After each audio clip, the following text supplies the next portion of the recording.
여러분, 숫자 두 개만 기억하세요. 관세 25%, 유가 51% 급등. 지금 이 두 숫자가 4월 한국 경제의 운명을 결정짓고 있거든요. 이번 건 전쟁 하나만의 문제가 아닙니다. 미국이 한국 제조업 전체를 겨냥한 관세 조사를 시작했거든요. 전쟁이 기름값을 밀어올리고 관세가 수출을 틀어막고 이 두 개가 동시에 터지면서 환율, 물가, 금리, 반도체까지 전부 흔들리고 있는 겁니다. 이 영상 끝까지 보시면 이 이중 압박이 내 월급과 장바구니에 정확히 얼마의 충격으로 오는지 4월에 반드시 체크해야 할 것들을 정리해드리겠습니다. 지금 중동에서 벌어지고 있는 일부터 짚어볼게요. 미국이 이란에 15개 조항짜리 휴전 제안서를 보냈거든요. 파키스탄을 통해서요. 근데 이란이 뭐라고 했냐면 적과는 협상한 적도 없고 할 계획도 없다. 이렇게 딱 잘라버렸습니다. 거기에 역조건 5가지까지 내걸었어요. 침략 중단, 피해 배상, 호르무즈 주권 보장까지. 사실상 거부나 마찬가지거든요. 그래서 트럼프가 3월 26일에 이란 에너지 시설 추가 공격을 10일간 유예한다고 선언했습니다. 이 유예가 끝나는 날이 4월 5일이에요. 딱 일주일도 안 남았습니다. 협상이 되느냐, 공격이 재개되느냐, 이 갈림길에 서 있는 거죠. 자, 이게 왜 기름값이랑 직결되느냐? 호르무즈 해협이라는 곳이 있거든요. 전 세계 석유의 고속도로예요. 하루에 약 2천만 배럴이 이 해협을 통과합니다. 전 세계 해상 석유 무역의 20%가 여기를 지나가는 거예요. 그 고속도로의 통행량이 지금 70% 줄어든 겁니다. 하루 약 800만 배럴이 공급 차질을 빚고 있어요. 페르시아만에서 발이 묶인 선박만 최대 2,500척에 달합니다. 완전 봉쇄가 아니라 이란 우호국 선박만 골라서 통과시키는 선택적 통제 방식이거든요. 우회 항로를 이용하면 해상 운임이 50%에서 80%까지 뛴다고 해요. 결과가 어떻게 됐냐면 브렌트유가 2월 말에 배럴당 71달러였거든요. 그게 지금 107달러에서 112달러까지 올랐습니다. 한 달 만에 51%에서 58%가 뛴 거예요. 만약 봉쇄가 장기화되면 120달러에서 140달러까지 갈 수 있다는 전망도 나오고 있습니다. 반대로 협상이 타결되면 90달러대까지 급락할 수도 있어요. 근데 1973년이랑 지금이 결정적으로 다른 게 있거든요. 1973년 중동전쟁 때 유가가 4배 올랐습니다. 그때 미국 물가가 12.3%까지 치솟았어요. 실업률은 9%까지 갔고 주식시장은 45% 이상 폭락했습니다. 이른바 스태그플레이션, 물가는 오르는데 경기는 안 좋은 상태의 전형적인 사례였거든요. 지금은 아직 그 수준은 아닙니다. 하지만 유가가 이미 51% 올랐고 해협은 여전히 막혀 있어요. 거기에 1973년에는 없었던 변수가 하나 더 있습니다. 관세예요. 전쟁이 기름값으로 한쪽을 때리고 있는데 관세가 수출로 다른 쪽을 때리고 있거든요. 양쪽에서 동시에 맞고 있는 구조인 거예요. 자, 그러면 기름값이 이렇게 오르면 우리 생활에 정확히 얼마가 더 나가는 걸까요? 기름이 비싸지면 차 타는 사람만 손해보는 거 아니거든요. 여러분이 마트에서 사는 플라스틱 용기, 화장품, 세제, 전부 석유에서 나오는 거잖아요. 한국은 에너지 수입 의존도가 95%예요. 도입하는 원유의 거의 전부가 호르무즈 해협을 지나옵니다. 하루에 289만 배럴을 쓰는 나라가 기름값 폭등을 피할 방법이 없는 거죠. 숫자로 한번 볼게요. 배럴당 35달러가 올랐잖아요. 이걸 하루 소비량 289만 배럴에 곱하면 하루에 약 1억 달러가 추가로 나갑니다. 지금 원달러 환율로 환산하면 하루 약 1,508억 원이에요. 한 달이면 4조 5천억 원입니다. 이걸 가구 수로 나눠보면 더 실감이 나거든요. 한국에 약 2,300만 가구가 있잖아요. 가구당 월 약 19.6만 원이 간접 에너지 비용으로 전가되는 겁니다. 내가 기름을 직접 안 넣어도 택배비, 식료품 운송비, 난방비, 공산품 가격에 다 녹아 들어오는 거예요. 월 20만 원 가까이가 그냥 사라지는 셈이죠. 근데 더 무서운 게 있어요. 나프타라고 들어보셨을 거예요. 플라스틱이나 합성 수지를 만드는 원재료거든요. 이 나프타 가격이 전쟁 직전에 톤당 633달러였는데 지금 1141달러까지 올랐습니다. 93%가 급등한 거예요. 그래서 여천NCC가 업계 최초로 불가항력을 선언했습니다. 전쟁이나 천재지변으로 계약을 이행할 수 없다는 뜻이거든요.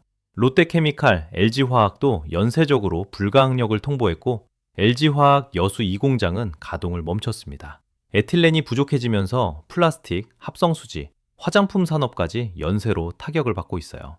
산업연구원에 따르면 호르무즈 봉쇄가 3개월 이상 지속되면 제조업 평균 생산비가 11.8% 오른다고 합니다.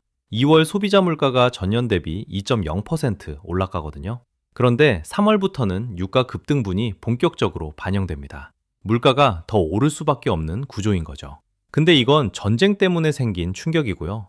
자, 여기가 포인트입니다. 진짜 무서운 건 미국에서 따로 날아온 폭탄이 있거든요. 그 폭탄이 뭐냐? 바로 미국의 관세입니다. 여러분 혹시 작년 4월에 트럼프가 상호 관세 25%를 때렸던 거 기억나시죠? 그때 한미 협상을 해서 15%로 겨우 낮췄거든요. 근데 올해 2월에 미국 대법원이 그 상호 관세 자체가 위법이라고 판결을 내려버렸습니다. 보통이면 여기서 끝나야 정상이잖아요. 근데 트럼프가 가만히 있을 사람이 아니거든요. 3월 11일에 USTR이 무역법 301조 조사를 개시했습니다. 301조가 뭐냐면 미국이 무역 상대국을 조사할 수 있는 슈퍼법이거든요. 상호 관세가 막히니까 아예 다른 무기를 꺼내든 겁니다. 그것도 한국 포함 16개국을 동시에 겨냥해서요. 자, 여기가 포인트입니다. 이번 조사 대상을 보면 자동차, 철강, 반도체, 선박, 화학, 기계, 전자기기까지 제조업 전반이 다 들어가 있거든요. 한국 청수출의 84%가 제조업이잖아요. 사실상 한국 수출 거의 전부가 표적이 된 겁니다. 이게 뉴스에서 잘 안 다뤄지고 있어서 모르시는 분들이 많은데 이건 상호 관세보다 훨씬 무서운 무기거든요. 상호 관세는 법원에서 막을 수 있었지만 301조는 대통령 권한으로 바로 집행이 가능합니다. 조사 기간도 최대 1년이라서 그동안 한국 기업들은 계속 불확실성에 시달려야 하는 거예요. 에너지 수입은 전쟁으로 비용이 폭증하고 수출은 관세로 길이 막히는 거잖아요. 들어오는 돈은 줄고 나가는 돈은 느는 최악의 구조인 거예요. 그래서 글로벌 자금이 어떻게 반응했느냐? 3월 한 달 동안 외국인이 한국 주식을 30조 2,600억 원어치 팔았습니다. 월간 역대 최대 규모거든요. 반대로 개인 투자자들은 30조 6,900억 원을 사들였습니다. 외국인이 던지는 걸 개인이 받아낸 거예요.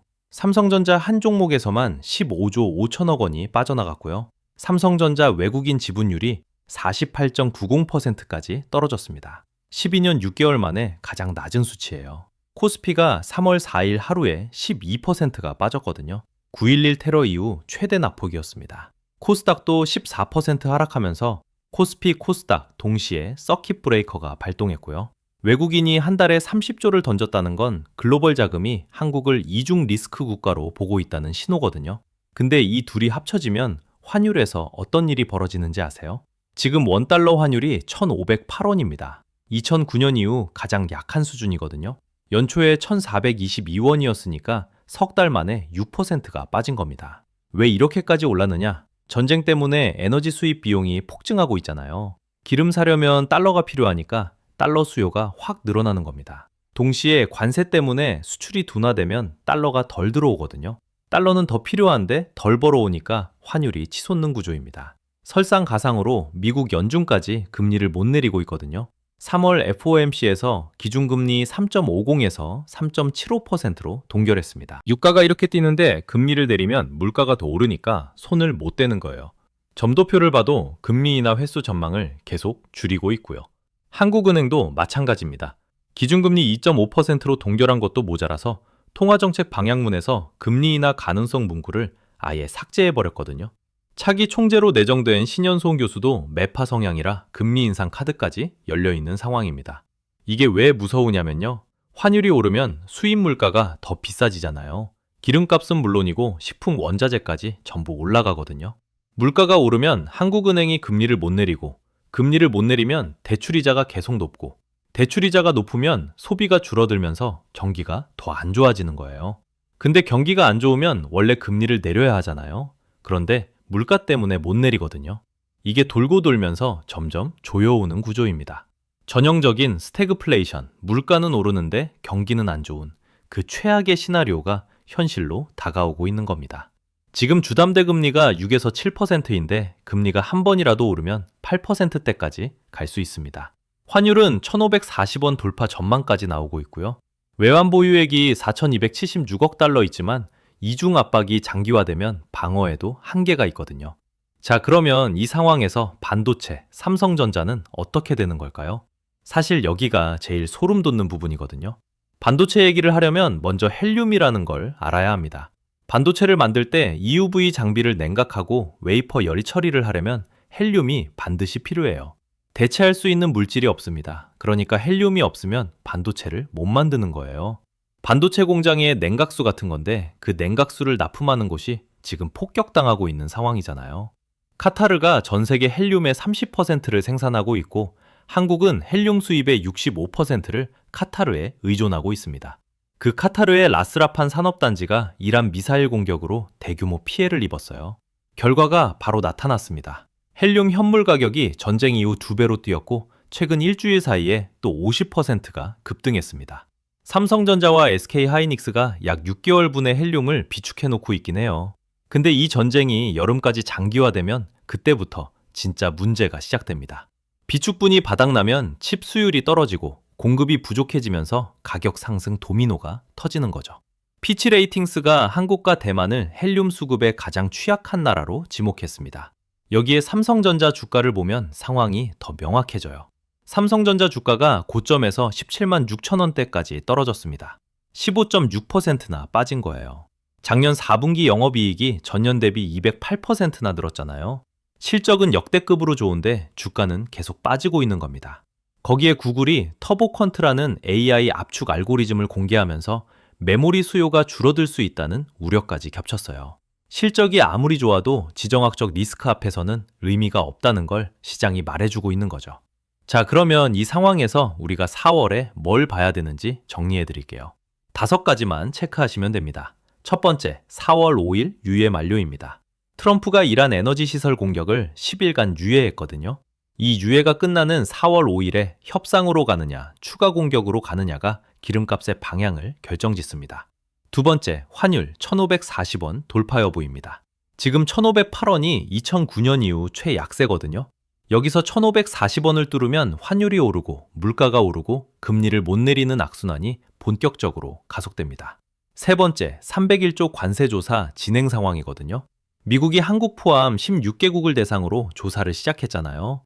어떤 산업에 얼마짜리 관세가 붙느냐에 따라 직격탄의 범위가 달라집니다. 네 번째, 헬륨 공급입니다. 삼성과 하이닉스의 6개월 비축분이 버텨주는 동안 카타르 공급이 정상화되느냐가 반도체 생산의 갈림길이거든요. 다섯 번째, OECD가 한국 성장률을 1.7%로 하향 조정했습니다. 물가는 오르는데 성장은 멈추는 상태. 그러니까 스태그플레이션 진입 신호로 봐야 합니다. 자, 여기가 포인트입니다. 전쟁이 기름값을 올리고 관세가 수출을 막고 이 이중 압박이 환율과 물가와 반도체까지 전부 흔들고 있는 겁니다. 이 5가지만 체크하시면 4월에 무슨 일이 벌어지든 흐름을 읽을 수 있습니다.